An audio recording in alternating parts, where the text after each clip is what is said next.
Hi everyone, and thanks again for joining us. I have with me here Susan Cloke from NLC, which is North Lanarkshire Council.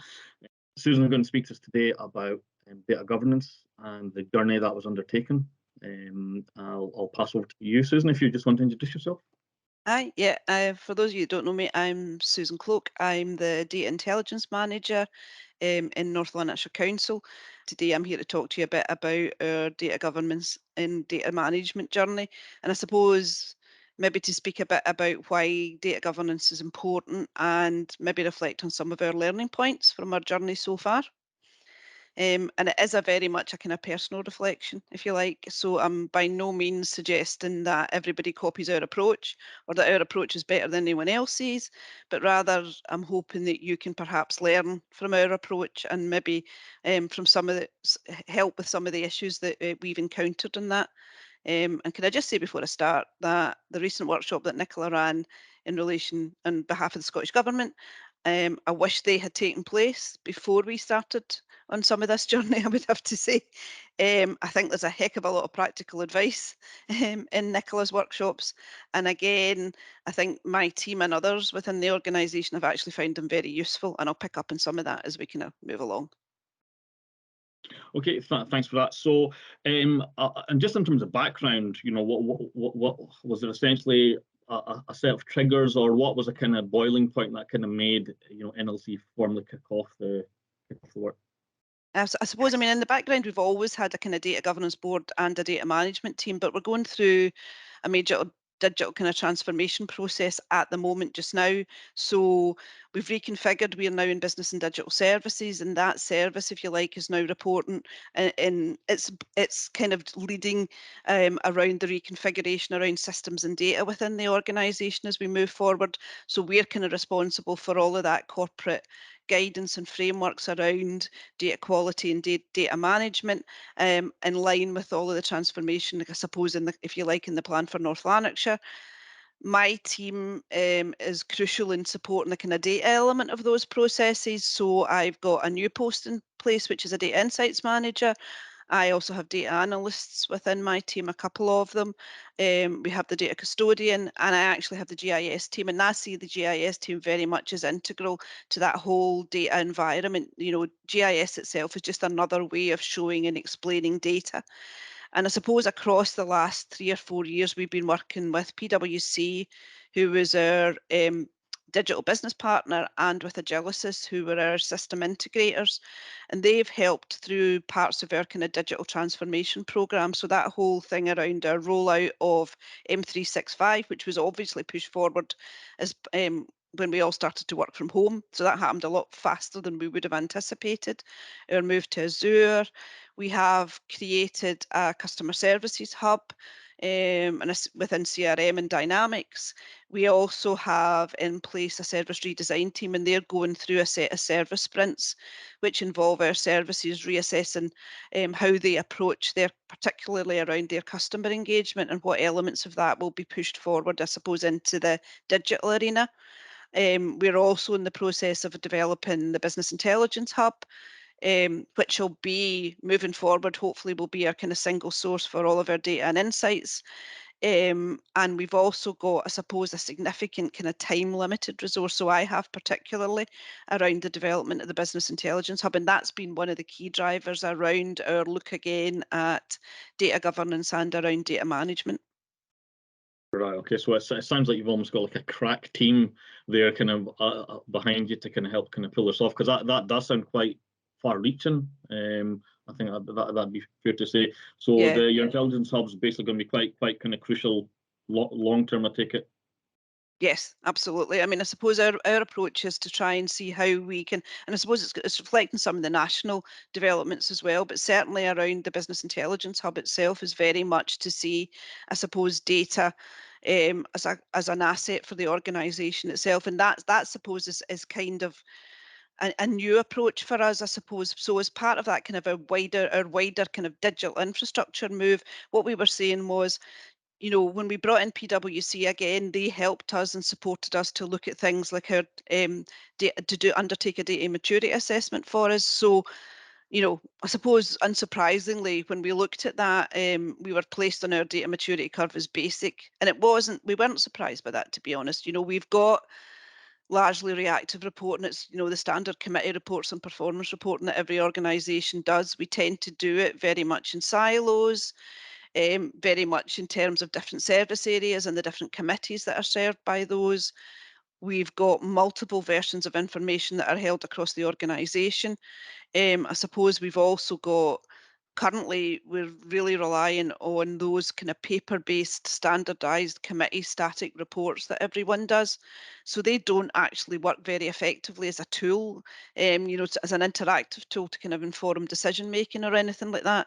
And we've not got the metrics that we actually need. So we're only kind of looking at a partial view of performance. But the purpose, I suppose, of all of our data governance work is to try and push us along that data maturity curve till we kind of get to that point where, we're using data across the organisation. Everyone in services can see each other's information, use that information as they can through the Business Intelligence Hub. We've got that single view of each piece of information, though, so we don't have multiple pieces floating across the organisation. We've also got an ability to kind of adapt easily and change, which is something we don't have just now with those static reports. And we know where our data is. We know what the quality of it is, and we can maintain that data quality because, again, we've only got a partial view of that as an organisation. And I suppose some of the principles that drive us are around that whole fact that, as I mentioned previously, data very much has to be seen as a corporate asset. It's not owned by an individual, it's not owned by a service, but it does need to have an owner, and it needs to have a person who's accountable for that piece of information, that piece of data. And that person also has to be responsible for the quality of it, and its currency across the organisation, and that we have those kind of common data definitions, and that everybody understands those across the organisation. And obviously then, crucially also, you've got the whole issue about, I suppose, information security. So data, we understand data has to be protected. It can't have an unauthorised use, or it can't be disclosed where it shouldn't. But those were the kind of guiding, I suppose, the guiding set of principles that we were looking at in relation to our data management moving forward. I think, Nicola, would be quite happy to hear some of the stuff you are doing there. That is again quite kind of crucial, and I think it goes back to the idea of having, especially you mentioned there, like data owners, having the right people, kind of do this. I think there's a requirement there for a certain skill set or people being employed to do this, because I think for local authorities, it's a little bit, I think it's fair to say, kind of daunting, trying to, like in terms of where, where do you start? What should you be aiming for? Where to begin? In terms of a kind of outline of as a vision for what he's kind of kicked off, what kind of shaped, as well as the people and the, your kind of business needs, sorry, what else kind of drove how you shaped, how it took shape organically or not? Yeah, I mean, I suppose as part of our kind of digital transformation strategy, I think we were quite clear that we wanted a business intelligence hub function that sat at kind of the centre of the organisation, and the kind of direction for the hub itself and what's in it comes from, or will come from, our data governance board and the data management team. So they have an overall responsibility for what the content for that business intelligence hub looks like moving forward. But obviously that's also driven by our senior management team, and they are interested obviously in our strategic drivers and our business outcomes. So what is it that we want to achieve as an organisation, and that's articulated, if you like, in our plan for North Lanarkshire. So the hub itself is to create the insights and the business value. I mean, we're trying to move away from that paper-based approach. It's very much about interactive dashboards, and that's new. And Yep. for some people, that's not the normal way that they would want to see their information. And that's, some of that has been a struggle at points in time, because people continually ask me for paper. They continually ask me for a report. And I keep saying, will you go and look at a dashboard, please? It's all there. Well, no, can I just get a piece of paper? Well, no, you're not getting a piece of paper. But we will get there, but that whole issue about, we also have to make sure we can serve the operational side of the business. So all our service managers, our SMTs, the CMT, and eventually also our elected members as well. So it's been able to harness the data in a way that can be used many times for many audiences. So we don't keep replicating our paper processes. And I think part of the development of the hub is to say that we're not just replicating our paper processes. As data moves into the hub, it's assessed. We decide whether or not the report that currently exists is useful or not. We can make many changes to it. We can redesign it. And again, hopefully that means that as we move forward, then, those reports, those dashboards, I'm using reports, I shouldn't be using reports, those dashboards become much more useful for managers as we move forward. And eventually, that becomes the norm, and we can start to do much more of that kind of benchmarking and comparative analysis, because we've freed up time moving away from that kind of paper-based environment. So very much we're aiming to draw direct from our systems as far as possible. So that'll free up our staff so that hopefully they can start to get reskilled around some of that analysis and that predictive analysis moving forward. And also, I suppose that's that data being seen as a single resource across the council. But it's a complicated process. It's not an easy process. It isn't. I don't underestimate the challenge. No, and quite rightly. I don't think anyone listening is going to be shocked to hear any council still trying to do stuff on paper or trying to move away from paper. It's all. I mean, it's ingrained in the culture in a lot of the local authorities. So, so is that an element as well in terms of trying to do this as an initiative across an entire kind of organisation? Coming across, or are you overcoming resistance? Are you finding that you have to do anything with regards to comms or how to get management on board? How much kind of buy-in do you get in terms of that cultural change to I won't have it on these bits of paper. I will look on a dashboard, because that's fundamentally for a lot of people. Yeah, it's quite a significant change.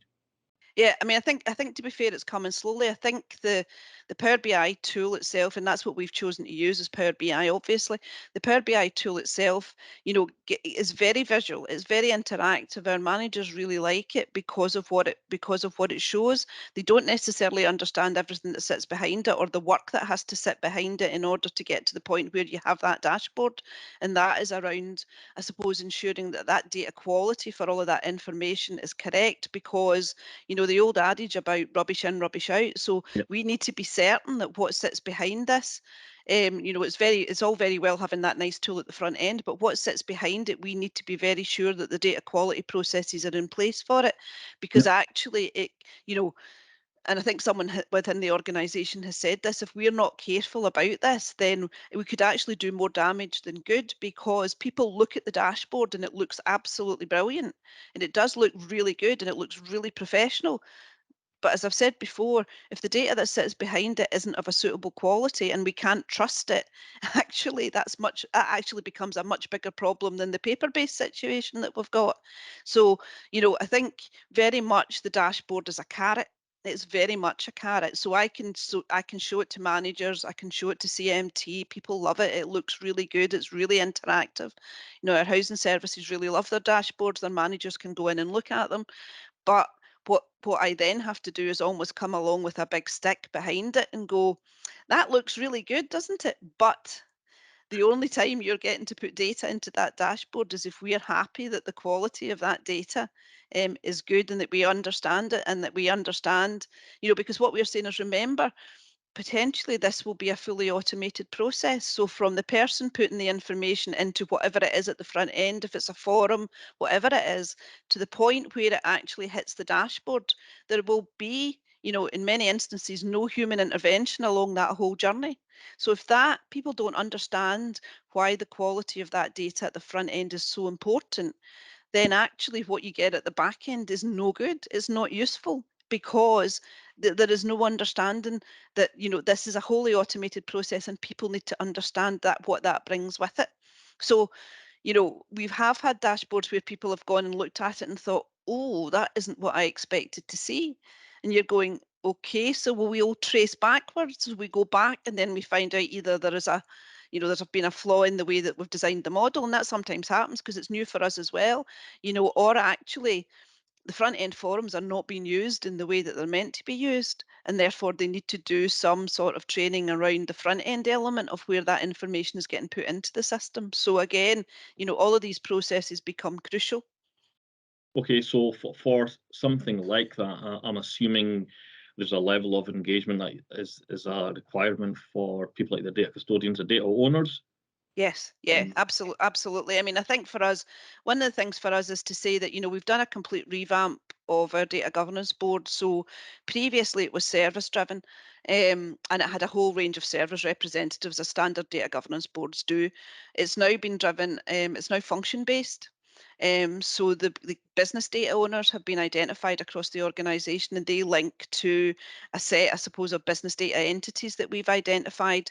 And those business data entities, that those business data owners are kind of senior stakeholders across the organisation. So they're accountable for the quality of the data that sits in those systems.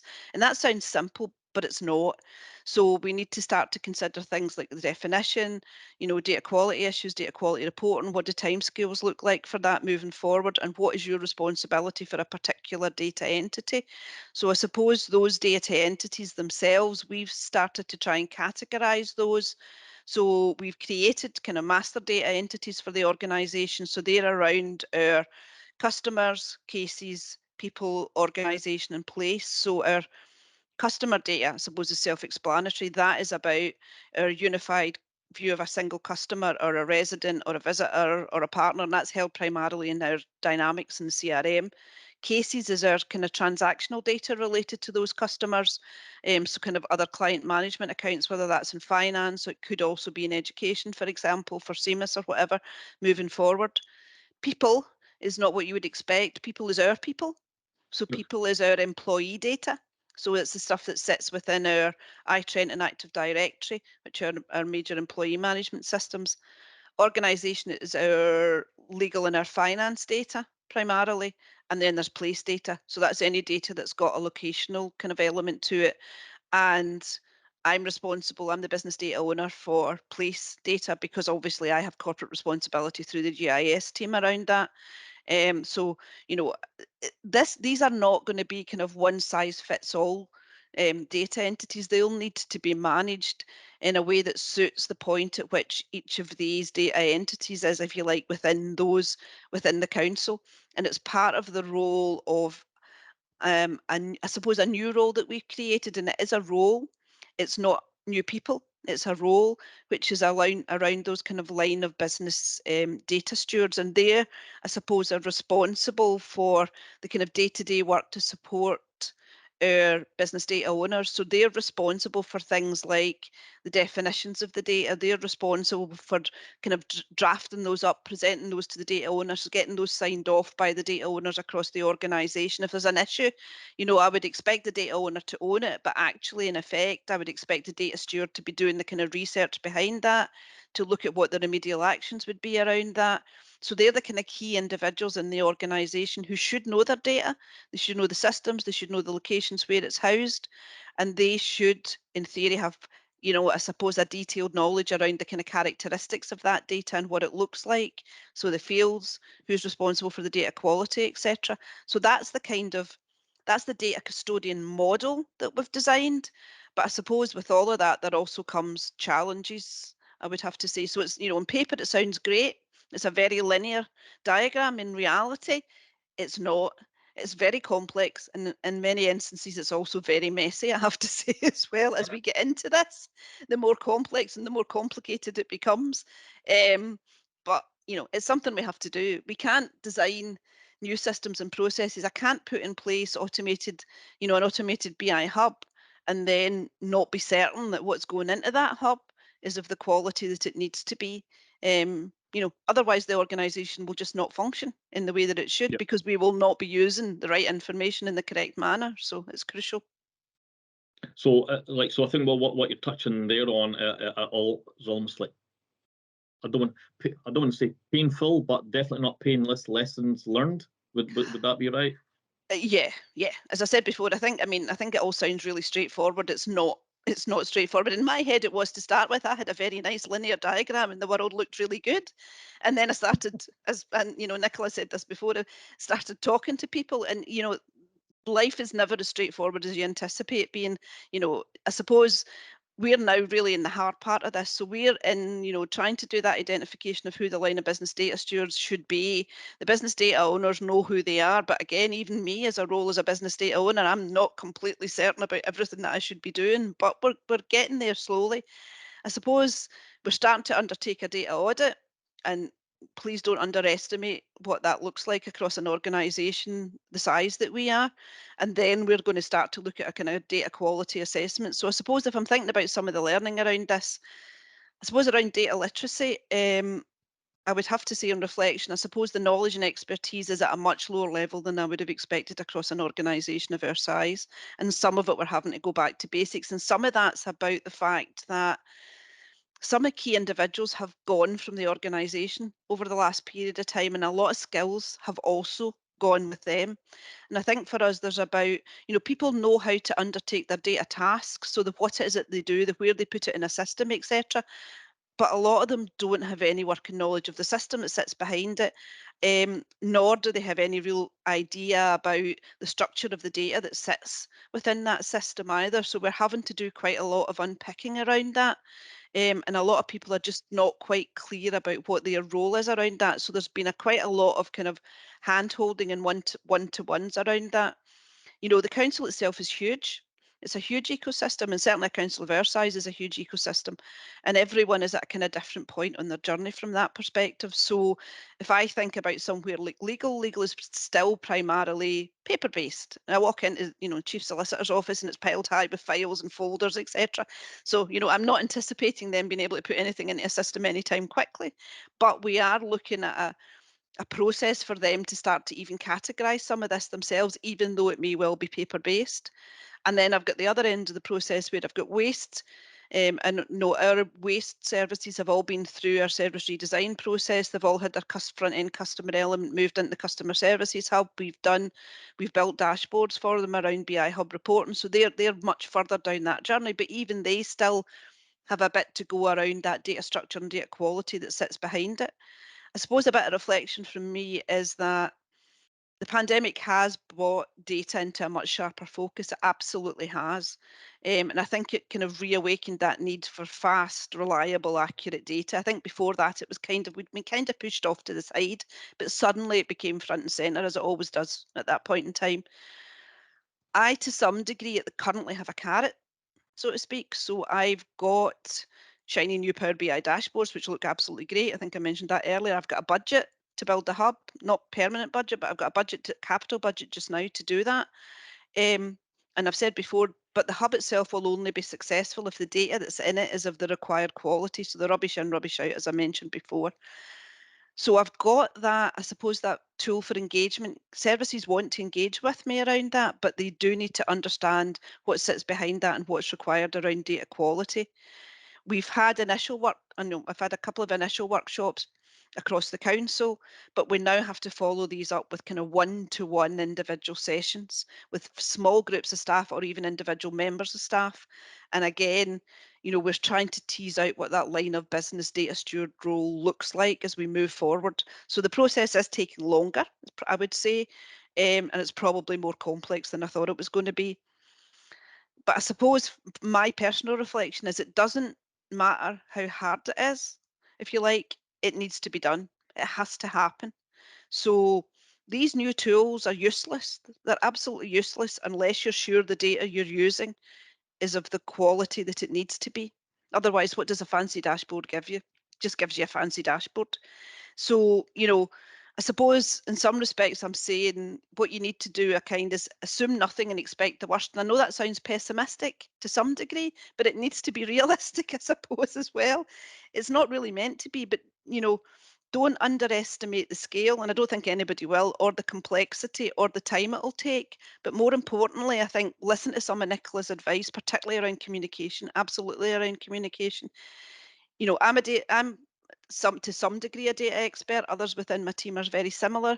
We use languages, we use professional and technical language that's not understood by others. And actually, a lot of what we've had to do with the line of business data stewards is go back to basics and unpick some of that and have very basic conversations about data and where it sits.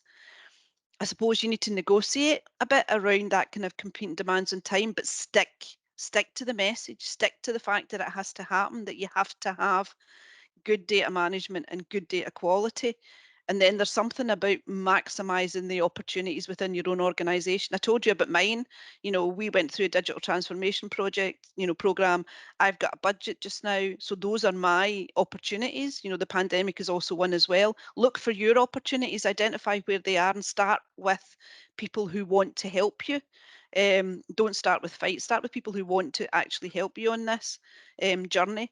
And I suppose kind of gather your champions with you as you go through that process. So I suppose they're kind of some of my reflections around what our journey has been to date, and we're by no means, we're probably only, I don't know, what, a third of the way through, if at all. And so this is going to be this is for the long haul for us. But hopefully you found some of what I've said, helpful as you start to move through those journeys yourself. No, thank you so much for that. I think that's really detailed, and I'm sure people in the audience were probably trying to scribble down a lot of that detail-rich discussion we just had. For anyone who does want further follow-up information, are they kind of okay to get in touch with yourself? Yeah, absolutely. Yeah, no problem at all. And we can share our details. But obviously, we can share my details with anyone who wants to know. But yeah, happy to have discussions. Okay, thanks so much for your time. Thank you, Susan. No problem. Thank you.